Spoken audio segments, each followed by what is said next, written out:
हैं, 6 ऑर्गन्स हैं, जिसमें से एक है सेक्रेट। ठीक है, सेक्रेट ये है कि आप ऐसे मान सकते हो कि जैसे एक राज दरबार, जैसे आपने देखा होगा कि पुराने जमाने में राजा लोग होते थे और वो बड़ी सी एक कुर्सी लगा के बैठ जाते थे और पूरी जनता बैठती थी, तो पूरा राज दरबार लगता था।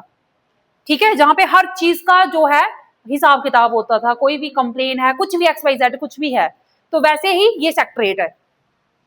ठीक है, अब इस सेक्रेट का काम क्या है? सबसे पहले ये क्या करता है कि carries out the day to day work of the United Nation General Assembly and the organisations of other main organs.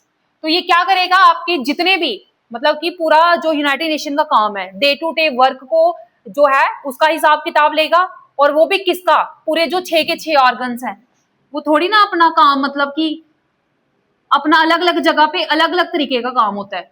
ठीक है, सिक्योरिटी काउंसिल में थोड़ा सा काम अलग हो रहा है, उसके बाद ट्रस्टीशिप काउंसिल अपना अलग काम कर रही है, उसका इकोसोक का आपने देखा वो काम अलग है, लेकिन जनरल असेंबली में जनरल काम हो रहा है। हर चीज सबसे पहले, कोई भी चीज है एकदम से आप बाकी ऑर्गन्स के पास नहीं जाओगे, आप सबसे पहले कहाँ जाओगे? जनरल असेंबली के पास। फिर वहां से भेजा जाएगा कि अच्छा ये इस कैटेगरी का काम है, इसको वहां पे भेज दो।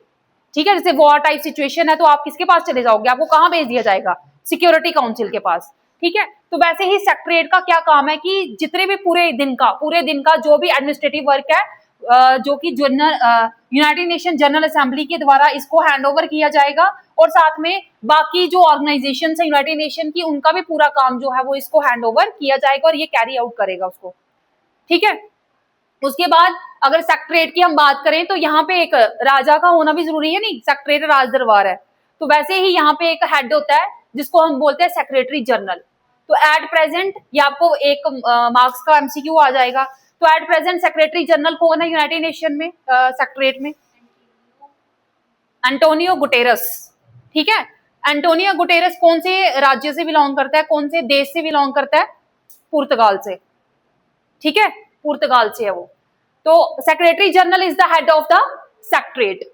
और सेक्रेटरीट अब अगर आपका मन करता है कि आप सेक्रेटरी जनरल बनो, मतलब हमने सेक्रेटरी जनरल बनना है यूनाइटेड नेशन के, ठीक है, तो कैसे बनोगे? आपको पता होना चाहिए ना उसके अपॉइंटमेंट की क्या प्रक्रिया रहती है, क्या प्रोसेस रहता है। सबसे पहले उसको अपॉइंट कौन करता है? General assembly. United Nation General assembly उसको अपॉइंट करती है, लेकिन क्या जनरल असेंबली अपनी मर्जी से अपॉइंट करती है? नहीं। ठीक है, उसको रिकमेंड किया जाता है, किसके द्वारा? सिक्योरिटी काउंसिल के द्वारा उसको रिकमेंड किया जाएगा। और 5 साल की उसकी अगर टर्म की बात करें तो सेक्रेटरी जनरल की टर्म कितनी होती है? 5 साल की। तो ये 5 साल के बाद वही बंदा, वही इंसान दोबारा से फिर से रिन्यू होके, मतलब कि वो टर्म रिन्यू होके फिर से वही इंसान कंटिन्यू उस ऑफिस को कर सकता है। ये नहीं है कि एक बार 5 साल के लिए आप सेक्रेटरी जनरल थे, फिर नेक्स्ट टाइम कोई और भी आ सकता है और सेम पर्सन भी उस ऑफिस में रह सकता है। ठीक है, अब बात करते हैं इसके फंक्शंस की और इसके पावर्स की। ठीक है, तो इसकी जब फंक्शंस की बात होती है तो सबसे पहले to gather and prepare background information on the various issues so that the government delegates can study the facts and make recommendations. तो इसमें क्या होगा, कोई भी इशू है, ठीक है, तो यूनाइटेड नेशन जो है ये बना ही इसीलिए है। क्यों बना है? कि दुनिया में जितनी भी प्रॉब्लम्स हैं, चाहे वो पॉवर्टी को लेकर है, चाहे वो इलिटरेसी को लेकर है, चाहे वो वॉर टाइप सिचुएशंस हैं, चाहे वो ह्यूमन राइट्स की वायलेशन है, ठीक है, तो दुनिया में जितने भी मसले हैं उन मसलों को सॉल्व करने के लिए एक जो नॉन पॉलिटिकल ऑर्गेनाइजेशन है वो कौन है? United nation. ठीक है, क्योंकि पॉलिटिकल ऑर्गेनाइजेशन जैसे आपकी कंट्रीज आ गई तो कंट्रीज यहाँ पे अपने फायदे के चक्कर में कुछ भी गलत कर सकती हैं, तो उन कंट्रीज से भी सुपीरियर कौन है वर्ल्ड में? United nation. वो बात अलग है कि थोड़ा सा इरिलेवेंस इसकी रहती है क्योंकि जो मेजर पावर्स हैं वो इसको डोमिनेट करती है। ठीक है, तो अभी इसका काम क्या है? सबसे पहला काम कि ये क्या करेगा, इकट्ठा करेगा और प्रिपेयर करेगा पूरी। देखो कोई भी आपने इशू को स्टडी करना है, तो जैसे आप CBI कोई भी XYZ कोई भी ऑर्गेनाइजेशन को देखते हो, तो जब वो स्टडी करते हैं तो आप क्या देखते हैं? बैकग्राउंड देखते हैं। बैकग्राउंड से फिर वो पूरी चीज स्टडी की जाती है, देन आपके पास फैक्ट्स आ जाते हैं कि ऐसे ऐसे सीक्वेंस में ये चीज चली है तो इसके पीछे रीजन ये था। तो वैसे ही यहाँ पे भी क्या किया जाता है कि बैकग्राउंड की जो इंफॉर्मेशन वो ली जाएगी अलग अलग इश्यूज की, और फिर ताकि जो गवर्नमेंट डेलीगेट्स हैं वो स्टडी कर सकें फैक्ट्स को, और फिर जब हमें पूरा उसका सिस्टम पता है, पूरा प्रोसेस का हमें पता चल गया, नॉलेज हो गया, तो देन हम रिकमेंडेशन दे सकते हैं, ठीक है।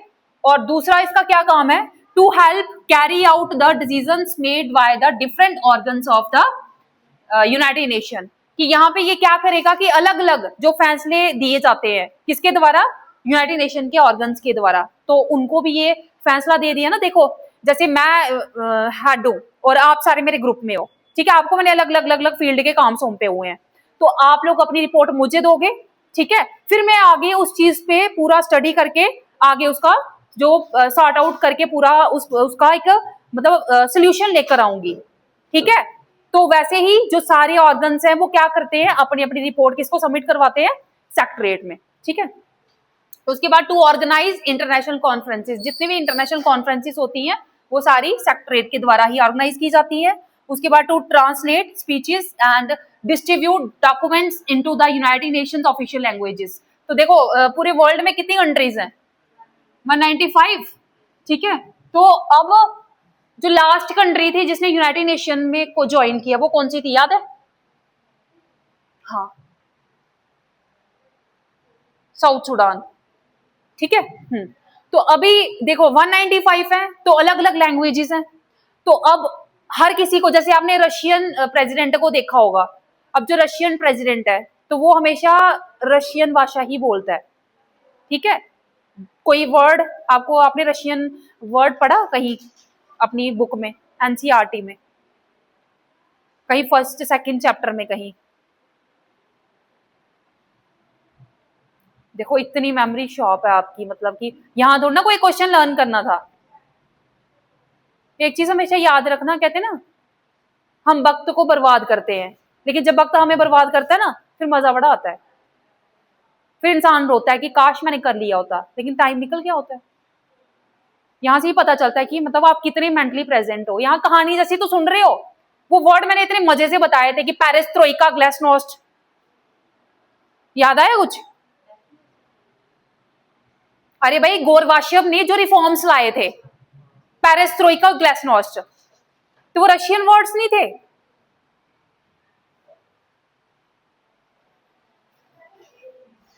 ठीक है, तो अब जैसे अलग अलग भाषाएं हैं तो वो समझ तो सभी को नहीं आएंगी, तो उन स्पीचेस को ट्रांसलेट करना और जो यूनाइटेड नेशन के डॉक्यूमेंट्स हैं उनको प्रॉपर ऑफिशियल लैंग्वेजेस में डिस्ट्रीब्यूट करना, फिर क्योंकि रिकॉर्ड पूरा पड़ा होगा ना सेक्रेटरीट में, तो वो वहां की ऑफिशियल लैंग्वेजेस में ही पूरा रिकॉर्ड जो है सबमिट, मतलब संभाल के रखा होता है उन्होंने, ठीक है। तो अगर हम बात करें ऑफिशियल लैंग्वेजेस की, यूनाइटेड नेशन की ऑफिशियल लैंग्वेजेस की, तो 6 ऑफिशियल लैंग्वेजेस है। कितनी है?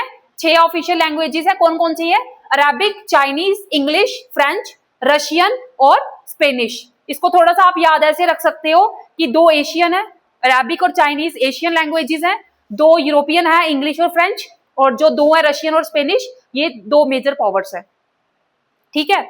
लेकिन जो यूनाइटेड नेशन का जो पूरा काम है, वर्किंग लैंग्वेजेस 2 ही हैं, इंग्लिश और फ्रेंच। इसके पीछे रीजन क्या है कि मैक्सिमम दुनिया जो है 2 भाषाओं को समझती है, तो इसीलिए सारी भाषाएं तो हम रखेंगे नहीं वहां पे, लेकिन एक ऐसी भाषा, 2 ऐसी भाषाएं जो हम क्या करेंगे, मतलब जो सभी को समझ आ जाएंगी, तो उनको हम वहां पे एस्टेब्लिश कर देंगे। अब इंडिया की नेशनल ऑफिशियल लैंग्वेज कौन सी है? क्या इंडिया की कोई नेशनल लैंग्वेज है, राष्ट्रभाषा है कोई?